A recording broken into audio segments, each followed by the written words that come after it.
ایک نوجوان ہمارا طبیعی دوست گلاسگو میں رہتا تھا، وہ بیمار ہو کے ہاسپٹل گیا ہے، تو اس کی جو اٹینڈنٹ نرس تھی اس نے 3-4 دن کے بعد کہا کہ آپ مجھ سے شادی کریں گے؟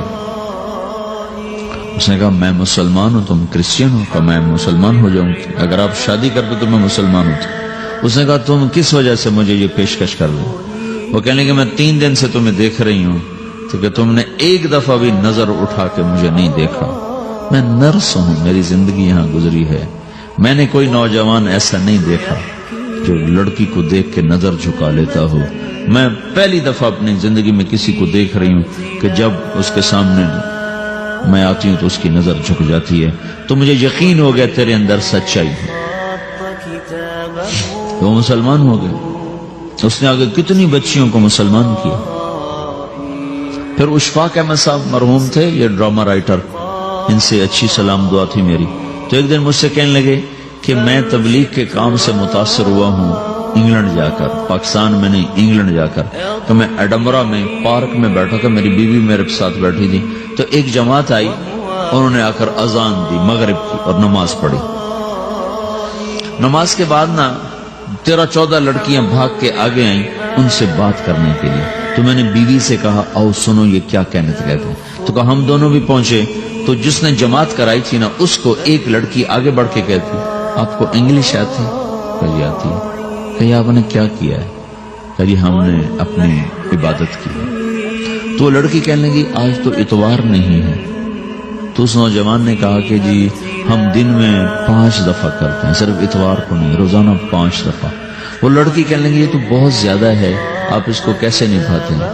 تو اس نے اس کو جواب دیا، 2-3 سوال اس نے اور کیے، جواب دیا، تو کہنے لگی اچھا بہت مہربانی، اس نے اسے ہاتھ بڑھایا آگے ملانے کے لیے تو وہ نوجوان کہنے لگا میں آپ سے معافی چاہتا ہوں، میں آپ کو ہاتھ نہیں ملا سکتا۔ تو اس لڑکی نے کہا کیوں؟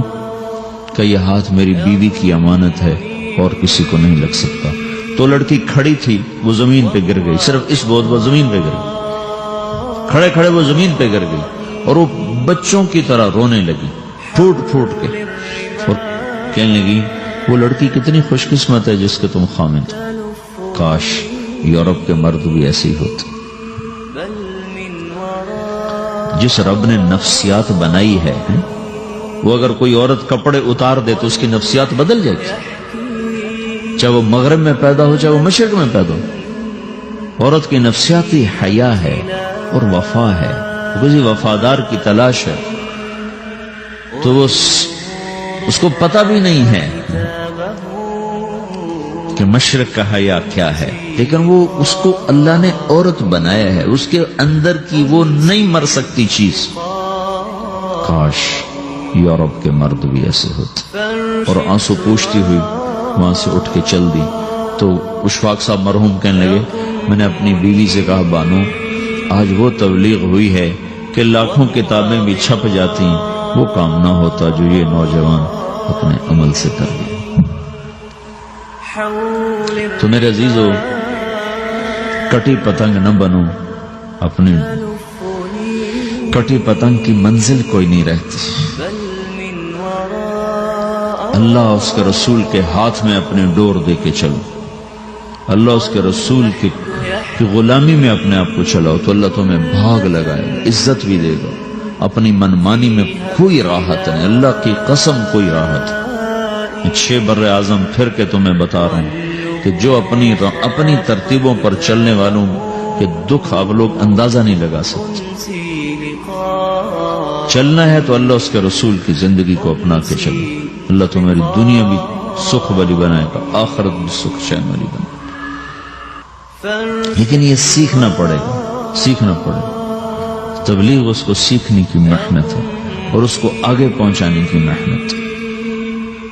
تو یہ عمر ہے، اس وقت ساری دنیا اسلام کے لیے تیار ہے، چونکہ نظریاتی طور پر دنیا شکست کھا چکی، کسی کے پاس کچھ نہیں۔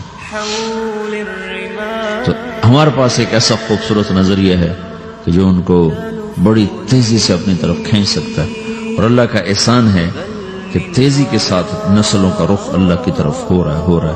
تھوڑی ہمت کرو، چھٹیوں کا وقت تبلیغ میں دو، باقی وقت اپنی تعلیم کو دو، گھر جاؤ تو ماں باپ کے خادم بن کے رہو، نوکر بن کے رہو۔